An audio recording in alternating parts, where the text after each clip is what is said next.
He admitted it. Someone asked him, well, why did you do it? And he said, because I could. Hmm.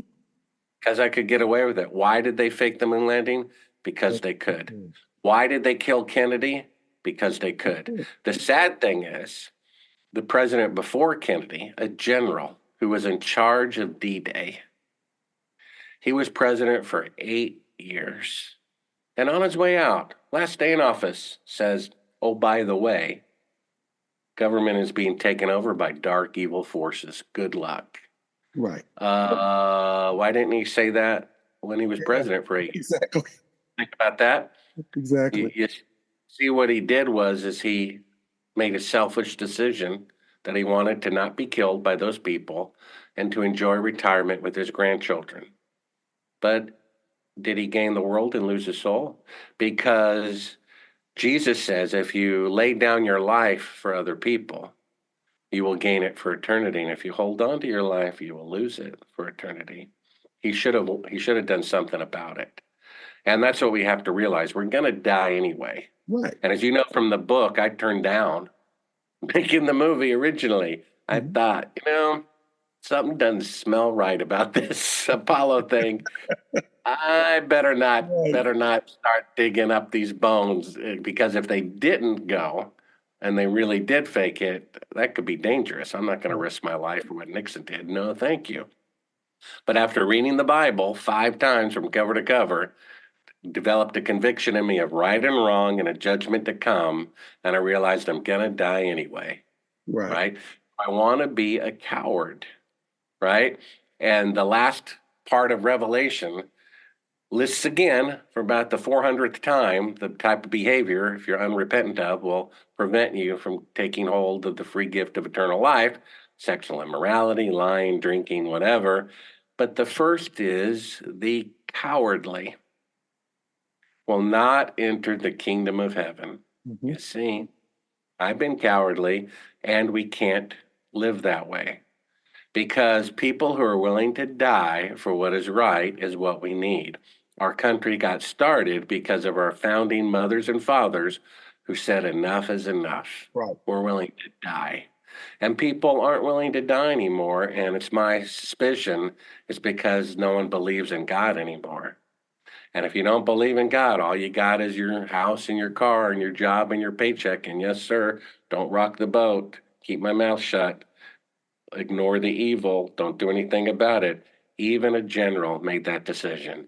Right. And it cost the lives of 300 million American slaves in the process. Right. Because if you have to ask permission to go to church, permission to have 5 people instead of 4 at your son's birthday party.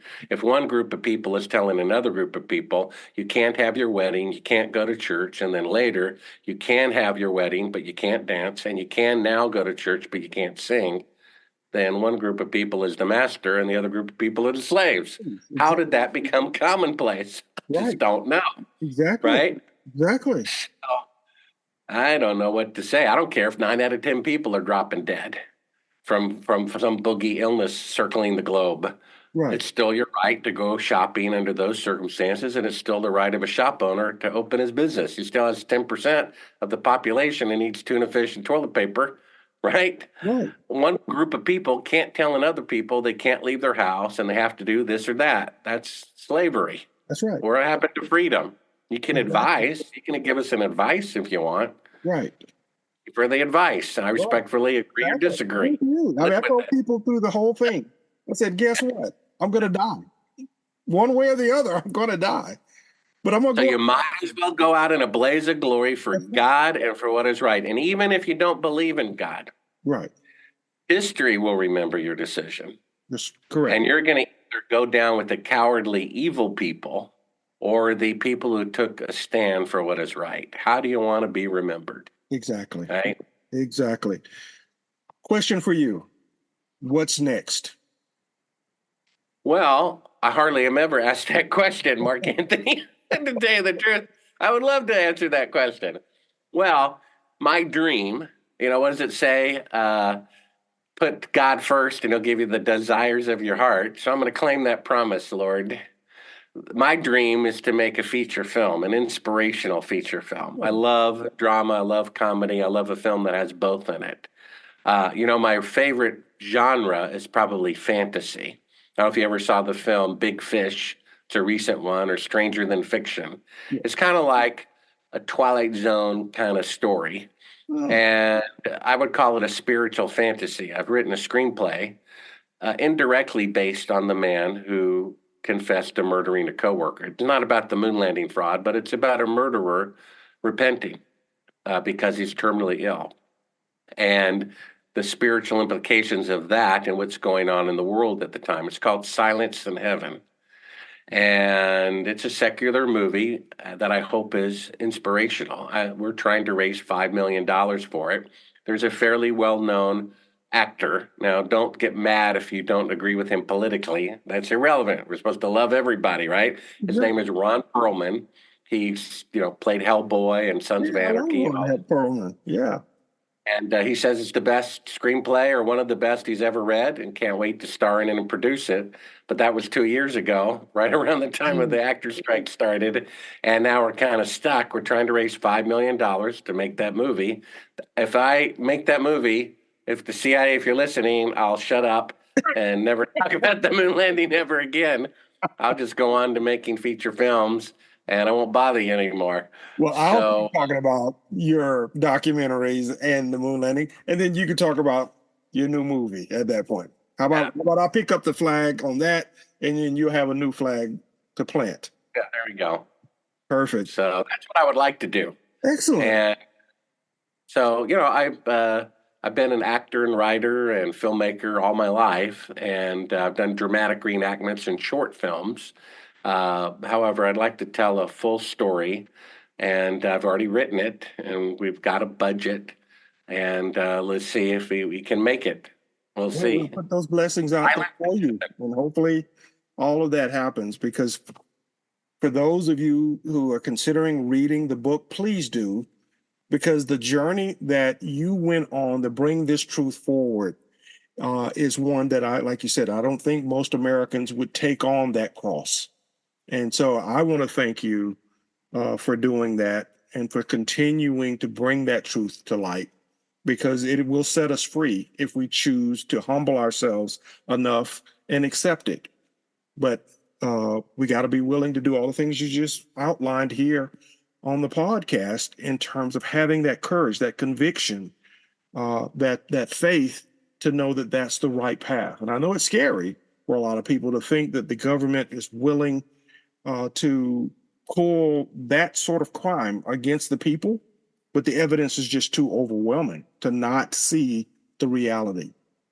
Mr. Yeah. Go ahead. I was just going to say in Obadiah, it says that pride blinds people from seeing the truth. And pride is simply the unwillingness for me to admit that I'm wrong. Right. And God opposes the proud and gives grace to the humble. And so I worshiped the moon landings, as you know from the book. And to go from that to having to face facts and admit it and then become the leading spokesperson saying, look, they really did fake the moon landing. And as you know from watching the film, a funny thing happened on the way to the moon. It has a, pretty direct spiritual opening and metaphors for how this is symbolic, mankind's greatest accomplishment. And you can watch that film at Sibrel.com, and it's one of my best movies, and you'll see the proof that convinced you in the movie of them faking being halfway to the moon during the flight, meaning they couldn't even go halfway, which means they didn't go. And then when it dawns on you, they really did fake it, the greatest nation on earth, the most symbolic accomplishment of mankind. Wow, these people are running the show right now. Right. What else are they lying about? You see? Right. And I think that's why they were so aggressive in trying to suppress the truth you were trying to bring forward. This nation is built on the full faith and credit of the United States.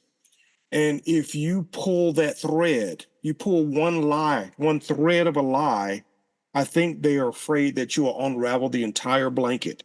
Because like you said, if you're willing to lie about that, are you lying about other things that give us that full faith and credit in the United States? And You knock over enough dominoes, they'll all fall. Yeah, well, what can you do? We live in a fallen world, and it is what it is. Better Right. to know the truth, even Right. if it's a sad truth. What does it say? The bitterest truth is better than the sweetest lie. That's right. That's You have absolutely to right. have that type of heart. That's the heart of God That's and a right. true seeker. That's right. Mr. Sibrel, thank you so much for coming on the podcast. In addition to learning about the moon landing, I am now spiritually full. I absolutely appreciate the lessons that you have imparted to me today on how I should think about and bring forward my own courage and not be afraid to live, to really live, and live with truth in mind, which you've done for a large majority of your life. So again, thank you for being the example, for being the virtual mentor, and thank you for bringing truth to light. No problem. If you want to see it for yourself, just go to Sibrel.com. Absolutely. Now, we'll put all of that in the show notes, link to his website, as well as other information linked out from the website. You got to get over to Sibrel.com. You got to order this book, read the book, and be prepared to be overwhelmed with certain parts. But I loved it. Check out my review on Goodreads.com. You'll see exactly what I feel about it and what I think about Mr. Sibrel. So thank you again, sir, and good luck with your feature film. Oh, thank you. God bless. Please pray for it. Silence in heaven. We will. We will absolutely pray for it. Guys, what did I tell you? This was an outstanding episode. Hopefully, somewhere in there, you took a good, hard look at the truth and decided whether or not you were going to accept it or continue to live a lie. If you like what you heard in this podcast, hit subscribe. If you want to support this podcast, listen to these episodes on Spreaker. They pay us when you listen because of the advertisements that are embedded in this episode. So if you want me to continue to bring this sort of content to you and to continuously remind you that we have to be willing to stand up for something or we'll fall for everything. If that's the type of content you want to continue to hear, listen to these episodes on Spreaker. While you're there, you can look to see how you can support the show.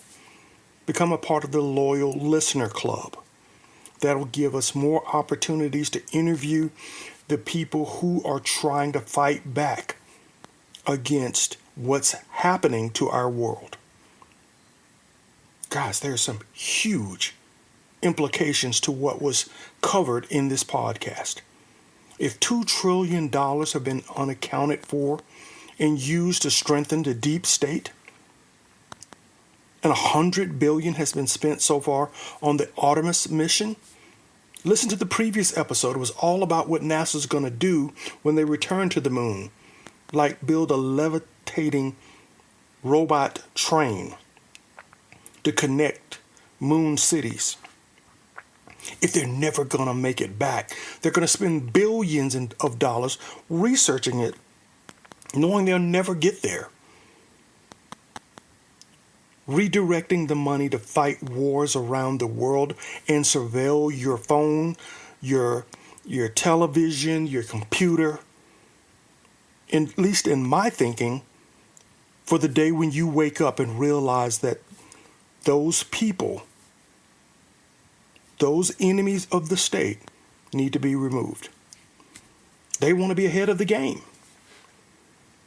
And like I said in the last episode, trust me, they are preparing. When President Obama got the right to use drone technology against American citizens, it wasn't because of the threats that they perceive outside of this country. So if this is the content you want to continue to hear, do those things. I want to again thank Mr. Bart Sibrel for coming on the podcast and for doing the things that he has done in his life. Putting it on the line to bring truth to light. And certainly, as I said in that podcast,